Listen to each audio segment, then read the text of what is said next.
আজি একেটা দিনতে দুটা ইনচিডেণ্ট হৈছে আজি মানে দুটা পৰিছে দিৱস আজি বিশ্ব পৰিৱেশ দিৱস লগতে মহাপুৰুষ মাধৱদেৱৰ আজি জন্ম তিথি হয় আজি জন্ম হৈছিলে তো বৰ্তমান আমি আহি আছোঁ মাধৱদেৱৰ যি লেটেকু পুখুৰী জন্মস্থান আহি আছোঁ লেটেকু পুখুৰীত জন্ম হৈছিলে আপোনালোকে জানে পুখুৰীটোত হোৱা নাই কিন্তু ঠাইখনৰ নাম পুখুৰী লেটেকু পুখুৰী ঠিক আছে আৰু তালৈ আহি আছোঁ নাৰায়ণপুৰত আছে নাৰায়ণপুৰ মানে আপোনাৰ ভোগপুৰৰ পৰা এনেকৈ বিহপুৰী এফালে সোমাই যাব লাগিব সেইটো ৰাস্তাটো আৰু মোৰ লগত আহি আছে দেউতাই গাড়ী চলাই আছে পিছত জেঠাই আৰু মা আছে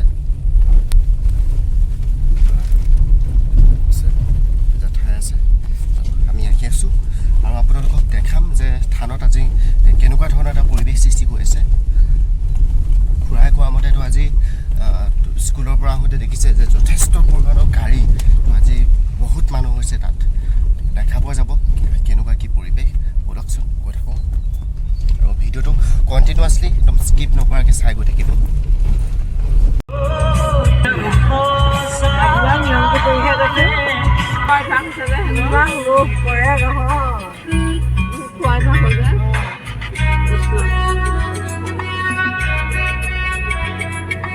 সাগৰৰ দৰে গভীৰ তুমি অনামৰমকে লৈ আছো জীয়াই দেহে মনে আছা যদি বাৰে বাৰে গুচি যোৱা মোক কিয় কলোৱাই নানিবা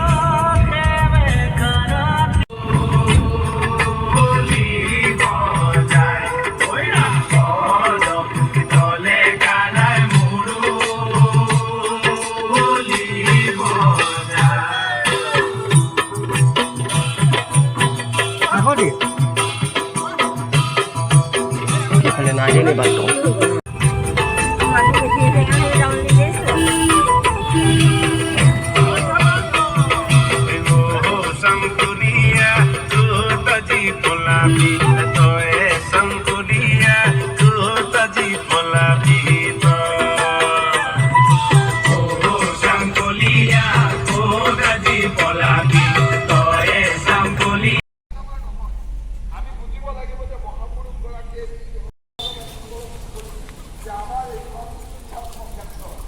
মিলাব লাগিব জাতিটোক নিৰ্মাণ কৰিবৰ কাৰণে ৰাষ্ট্ৰখন গঢ়িবৰ কাৰণে এই সংস্কৃতি জীয়াই ৰাখিবৰ কাৰণে মহাপুৰুষ মাধৱদেৱৰ শংকৰদেৱৰ গুৰুজনাৰ আদৰ্শৰ অনুনৈত আমাৰ সকলো মানুহত যাতে থাকে মন আৰু মগজু থাকে তাকে একেবাৰে চমু বক্তব্য ইমানতে সামৰিছোঁ এটা কথা কৈ থৈ যাওঁ হোমেন বৰগোহাঁই ডাঙৰে সুধিছিলে যে আপোনাৰ ভাষণৰ কোনটো অংশ ভাল লাগিল তেখেতে কিতাপত লিখি দি গৈছে যে আপোনাৰ ভাষণৰ কোনটো অংশ ভাল লাগে তেতিয়া হোমেন বৰগোহাঁই ক'লে যে মোৰ ভাষণৰ সেইটো অংশ ভাল লাগে এতিয়া মই ভাষণ সামৰিলোঁ এইটো অংশ বোলে তেখেতৰ আটাইতকৈ ভাল লাগে আৰু নিৰ্দিষ্ট বক্তাই গোটেই ভাষণ শেষ হোৱাৰ পিছত পদাধিকাৰভাৱে যেতিয়া সভাখন সামৰণি বুলি ক'ব সেইটোৱে আটাইতকৈ ভাল লগা শব্দ হ'ব এইখিনি কথা মই চমু বক্তব্য সামৰিছোঁ ধন্যবাদ আমি হৰি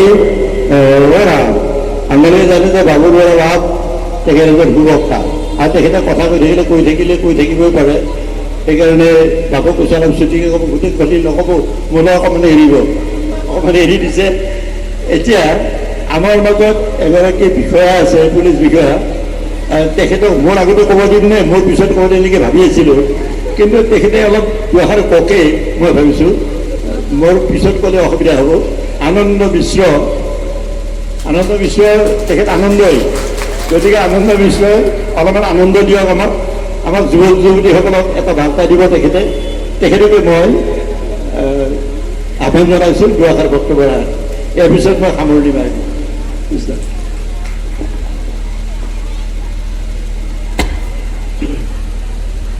আজি প্ৰগ্ৰামৰ আমাৰ মাননীয় মন্ত্ৰী মহোদয় মাননীয় বিধায়ক মহোদয় ইয়াত মঞ্চত উপস্থিত সকল জ্যেষ্ঠ আৰু আমাৰ সন্মুখত উপস্থিত সকলক নমস্কাৰ আজি এই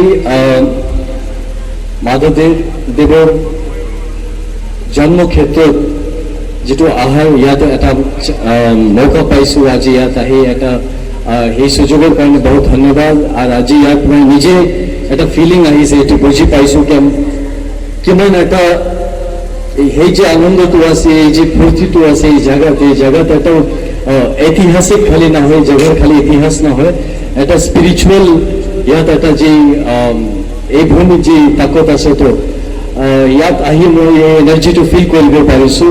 ইমান দেৰি ইয়াত বহি আছোঁ, ইমান শুনি আছোঁ, শুনি লৈ এই জেগাৰ মহত্বটো আৰু ভালকৈ বুজিব পাৰিছোঁ। আৰু আশা কৰোঁ কি এই জেগাত যিটো স্পিৰিচুৱেল ভেলু, যি এটা সাংস্কৃতিক ভেলু আছে, সেইটো বৰকৰাৰ থাকে আৰু ভালকৈ হওক। সেইকাৰণে আমাৰ ফাল দিয়ে যিমান যি কৰিব লাগে, জেগাটো যেনেকুৱা পৰিষ্কাৰ থাকিব লাগে, যিকোনো বেয়া বস্তু হ'ব নালাগে, সেইটো আমাৰ ফাল দিয়ে যি কৰিব লাগে সেইটো আমি কৰিম, সেইটো প্ৰতিশ্ৰুতি দিলোঁ। আৰু বহুত ধন্যবাদ সকলক এইটো কোৱাৰ, আপোনাৰ সন্মুখত কোৱাৰ এটা মৌকা দিয়াৰ কাৰণে। আশা সেইটো ৰাখোঁ কি আমি সকল মিলি লৈ এই যে যিটো স্পিৰিচুৱেলিটি, আমাৰ এই ক্ষেত্ৰত যে স্পিৰিচুৱেলিটিটো আছে, এইটো যি এটা ইমোশ্যনেল ভেলুটো আছে, সেইটো আমি ভালকৈ বৰকৰাই ৰাখিব পাৰোঁ। সেইকাৰণে আপোনাৰ সহযোগিতা, আপোনাৰ আশীৰ্বাদ লাগিব আৰু আমাৰ যিমান জ্যেষ্ঠ আছে তাৰ গাইডেন্স লাগিব। তো সেইটো কৈ মোৰ বক্তব্যটো ইয়াত সামৰণি মাৰিছোঁ। ধন্যবাদ।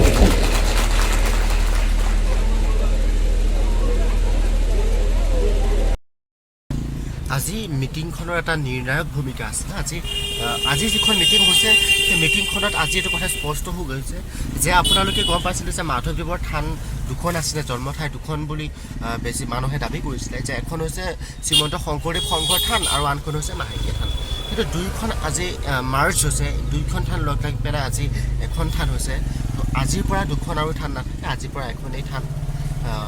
আৰু বৰনাৰায়ণপুৰ বুলি কৈছে। আৰু যিটো মাধৱদেৱৰ যি মাধৱদেৱ কলাক্ষেত্ৰ, সেইটো হৈছে নাৰায়ণপুৰত আছে, আৰু এইটো আছে ৰঙাজানত আছে জন্মস্থান। সেই নাৰায়ণপুৰৰ পৰা, সেই মাধৱদেৱ কলাক্ষেত্ৰৰ পৰা ইয়াৰ জন্মস্থানলৈকে গোটেই এৰিয়াটো ডেভেলপমেণ্ট কৰাৰ দায়িত্ব গ্ৰহণ কৰিছে চৰকাৰে। আজি যিহেতু SP আহিছে, ডেপুটি কমিশ্যনাৰ আহিছে, ছুপাৰিণ্টেণ্ডেণ্ট অফ পুলিচ সেইজন হৈছে আমাৰ আনন্দ মিশ্ৰ আহিছে, ডেপুটি কমিশ্যনাৰ আহিছে, আৰু লগতে জয়ন্ত মল্ল, লগতে আৰু বহুকেইজন ডাঙৰ ডাঙৰ মন্ত্ৰী আহিছে, পল্লৱ লোচন দাস আহিছে। তো আটাইকেইজন বহু ডাঙৰ ডাঙৰ মন্ত্ৰী, আৰু লগতে পদাধিকাৰটো আছেই, পদাধিকাৰ সত্ৰৰ সত্ৰাধিকাৰ, বহুকেইখন সত্ৰৰ সত্ৰাধিকাৰ আহিছে। তো সকলোবিলাক আহি পেলাই মিটিঙত এটাই আজি নিৰ্ণায়ক ভূমিকা ল'লে, এটা সিদ্ধান্ত তেওঁলোকে কৰিলে মাধৱদেৱৰ জন্মদিনটোত, যে জন্মস্থান দুইখন যিহেতু একেলগ হৈছে, সেইটো কাৰণে এতিয়া ডেভেলপমেণ্টৰ কাম আৰম্ভ কৰিব পাৰিব। মাধৱদেৱৰ যি শ্ৰীমন্ত শংকৰদেৱ সংঘৰ যিখন জন্মস্থান আছিলে, সেইখনৰ ৰাস্তাৰ ইপাৰে সিপাৰে দুয়োটা ছাইডে কাম আৰম্ভ হ'ব, আৰু সেই ৰাস্তাটো বহুত বহল হ'ব। এনেকুৱাও কৈছে যে কিছুমান মানুহৰ ঘৰো উঠি যাব পাৰে ডেভেলপমেণ্টৰ কাম হাতত লোৱাৰ ফলত। তো তাৰমানে অৰ্থাৎ বহুত ডাঙৰ এটা কাম হ'বলৈ গৈ আছে। অহা 5 বছৰ বা 10 বছৰ সময় লাগি যাব পাৰে, কিন্তু কামটো হৈ যাব। আৰু সেইটোৱে কথা। বৰ্তমান মই বিহপুৰীয়াত আছোঁ। বিহপুৰীয়াত মা দেউতাহঁত শ্বপিঙৰ কাৰণে গৈছে, আৰু মই বৰ্তমান গাড়ীতে বহি আছোঁ। ভিডিঅ'টোত মই সেইখিনি কথা জনাব বিচাৰিছিলোঁ যে আজি ভিডিঅ'টো সেইটো এটা বহুত ইম্পৰ্টেণ্ট কথা। আজিৰ পৰা মাধৱদেৱৰ জন্মস্থান এখন, দুইখন থানতে ডেভেলপমেণ্ট কাম হ'ব। দুইখন থান এখন হৈছে মানে, ঠিক আছে বাৰু। ইমানেই ভিডিঅ'টো ইমানতে সামৰণি মাৰিছোঁ। যদি আপুনি নতুনকৈ আহিছে তেতিয়াহ'লে চেনেলটো ছাবস্ক্ৰাইব কৰি ল'ব, আৰু আহি থকা ভিডিঅ'বিলাক পাই থাকিব।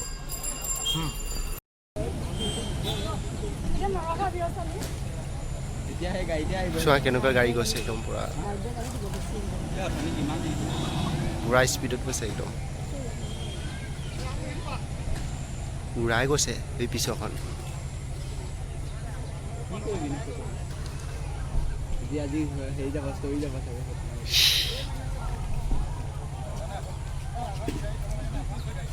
দৌৰিছে চোৱা,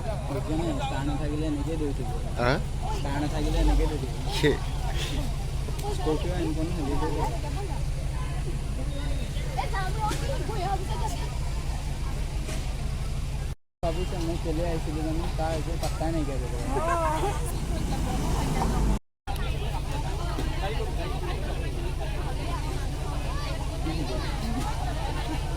শংকৰগুৰু চেনেলটো দিব, সেইটো চেনেল বহুত আগবাঢ়িছে, ৰেটটো বহুত মানে, ৰেট অফ গ্ৰ'।